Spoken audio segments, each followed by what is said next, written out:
পড়লো যে ও আমিও তো খাই। দেখো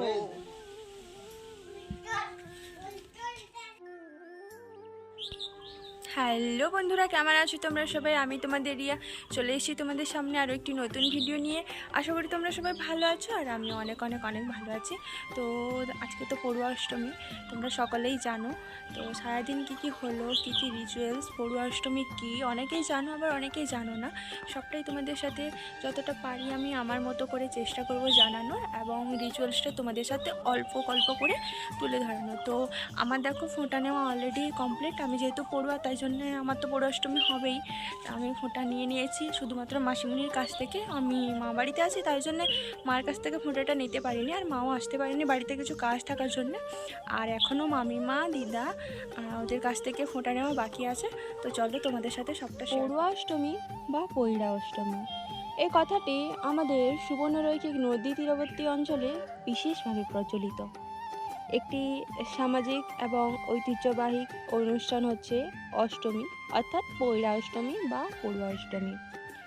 এই অনুষ্ঠানের যে বিশেষত্ব রয়েছে সেটা হচ্ছে যে প্রত্যেকটি বাড়ির যে জ্যেষ্ঠ সন্তান থাকে, অর্থাৎ প্রথম যে সন্তান থাকে, সেই সন্তানের মঙ্গল কামনায় পুরো অনুষ্ঠানটাকে আয়োজন করা হয়। মনে করা হয় যে বাড়ির প্রথম সন্তানের ওপরেই পুরো বাড়িটার মঙ্গল অমঙ্গল নিশ্চিত থাকে, তাই জন্য বড় সন্তানের মঙ্গল কামনায় পুরো অনুষ্ঠানটার আয়োজন করা হয়।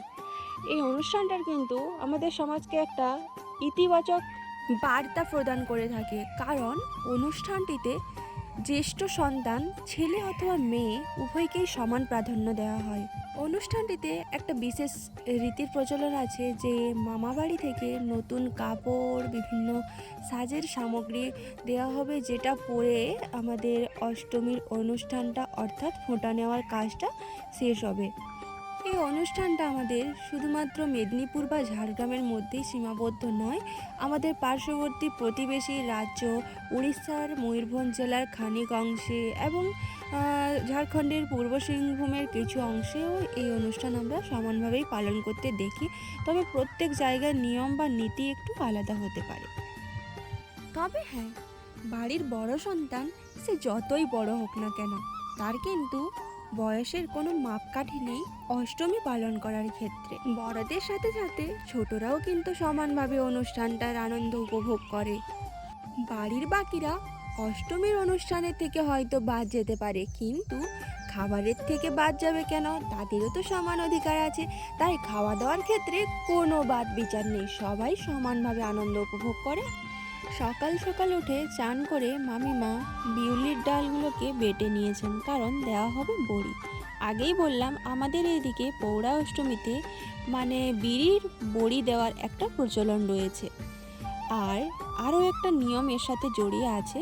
এই যে অষ্টমী থেকে বড়ি দেওয়া শুরু হলো, এটা চলবে দোল পূর্ণিমা পর্যন্ত। এর পিছনে যে কারণটা রয়েছে সেটা আমার হয়তো জানা নেই, তবে শুনেছি মায়েদের মুখে। মামিমারা এখন বড়ি দিয়ে নিয়েছেন, এবারে এই বড়িগুলো দেওয়া হয়ে গেলে বড়িতে পুজো করা হবে। তার জন্য পুজোর সামগ্রী যা লাগে, কুলের পাতা, দূর্বা ঘাস, গাঁদা ফুল আর সিঁদুর সবই রাখা হয়েছে। সব দিয়ে শঙ্খ বাজিয়ে পুজো করে নেওয়া হবে। আর এদিকে বোনের মামা বাড়ি থেকে চলে এসেছেন দাদু, কারণ মামিমা আর বোনের দুজনেরই অষ্টমী। আমি আর ভাই তো রেডি হয়ে গেছি ফোঁটা নেওয়ার জন্য।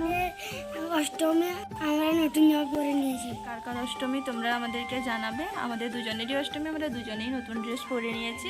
এবারে আমাদের মামিমা আমাদেরকে ডেকে নিয়েছিলেন মামা বাড়িতে, কারণ আমরা অনেকেই পড়ুয়া, মানে বড় সকলেই, যাতে পড়ুয়া অষ্টমী পালন করা হয়। এদিকে আমার দিদা, মামিমা, বোন, আমি, দাদা ভাই, মানে আমার মাসিমণির ছেলে, আমার দাদা ভাই সবাই পড়ুয়া। তাই জন্য মামিমা বললেন যে এখানেই সবাই চলে এসো, একটু আনন্দ মজা করে দিনটা কাটানো হবে আর পৌড়া অষ্টমীও পালন করা হবে। না হলে প্রত্যেক বছর মামা আমার বাড়িতে গিয়ে জামা কাপড়, নতুন জামা সামগ্রী অনেক কিছু দিয়ে আসতো। এবারে মামিমা আর আমি মামিমার থেকে কিন্তু একটা নতুন জামাও পেয়ে গেছি। এদিকে দাদাভাইরও অষ্টমী পালন করা হয়ে গেল, আর দিদাও আমাকে ফোঁটা দিয়ে দিয়েছেন। আর দেখো দিদার কাছ থেকে আমি কিন্তু টাকা পেয়ে গেছি। আর আমার দিদা কিন্তু আমাকে অনেকই ভালোবাসেন, দাদাভাইকে আর আমাকে প্রচুর প্রচুর ভালোবাসেন। আর এদিকে মায়ের কাছ থেকে এই যে নোজ রিংটা পেয়েছি, এটা মা আমাকে আগেই কিনে দিয়েছিলেন। কিন্তু মা যেহেতু আসতে পারেননি তাই জন্য এটা আমাকে দিয়েছিলেন যে তুই অষ্টমীর দিনে এটা পরবি।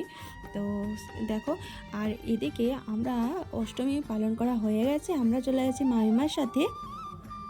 অষ্টমী তো পালন করা হয়ে গেছে, এবার একটু ফটো তুলি। প্রায় সকলেই এসেছি ব্লগের মধ্যে, এখানে ফটোশ্যুট চলছে, আমরা এদিকে চলে এসেছি অলরেডি। তো অনেক মজা হচ্ছে, অনেক আনন্দ হচ্ছে, সেই জন্যই আমি মামাবাড়ি বারে বারে আসতে চাই। আর ওরা দেখো মা মেয়ে স্কুটি চালিয়ে কোথায় যেন চলে যাবে। আমি এখন সব কিছু সেলিব্রেট করে নিয়েছি, আর এখানে একটু চলে এসেছি ফটো তোলার জন্যে। আর চারিদিক থেকে অনেক রকমের সাউন্ড আসবে, একটু ম্যানেজ করে নিও, কারণ আজকে পুরো র সাউন্ড দেবো এটাতে, মানে এই যে কথাগুলো বলছি এটাতে র সাউন্ড দেবো। আর যদি ব্যাকগ্রাউন্ড সং দিই তো একটু অল্প করে দেবো, বেশি দেবো না, র সাউন্ডটাই বেশি শুনতে পাবে। তো চলো দেখে নাও। দিদার কাছ থেকে ফোঁটা নেওয়া হয়ে গেছে, মাসিমণিও ফোঁটা দিয়ে দিয়েছে, মামিমাও ফোঁটা দিয়ে দিয়েছেন, আমার মানে পুরো রিচুয়ালসটা কমপ্লিট হয়ে গেছে। তো এখন তো একটু ফটো তুলতেই হবে, না তুললে ফটো হবে কি করে, তাই জন্য ফটো তুলছি। ওর আজকে এক্সাম ছিল, এক্সাম দিয়ে চলে এসে তারপরে গিয়ে সেলিব্রেট করছে, কত ধৈর্য ভাবো, আমরা কখন থেকে মানে সব কিছু শেষ করে বসে আছি, আর ও একটু আগে এসে এই যে জাস্ট সেলিব্রেট করলো মানে অষ্টমীটা। এই যে আমাদের ক্যামেরাম্যান, মানে ওকে দিয়েই আজকে সব ফটো, সব ব্লগের শুটিং যা যা ছিল সব কিছু ওকে দিয়েই করিয়েছি। এতক্ষণ আমরা যে খাইনি সেটাই ভুলে গেছিলাম। নাও মানে ফোঁটা দিলেন, দিদা আমাকে ফোঁটা দিলেন, মামিমা ফোঁটা দিলেন, সব কিছু করলেন, তারপর আমরা খেয়েছি কিনা সেটাই ভুলে গেছি। ও স্কুল থেকে এসেছে, ওকে খিদে লেগেছে, এখন বলছে যে খাইনি, তাই জন্য আমার মনে পড়লো যে আমিও তো খাইনি। দেখো চক্করে আর ফটো তোলার চক্করে আমি খেয়েছি কিনা সেটাই।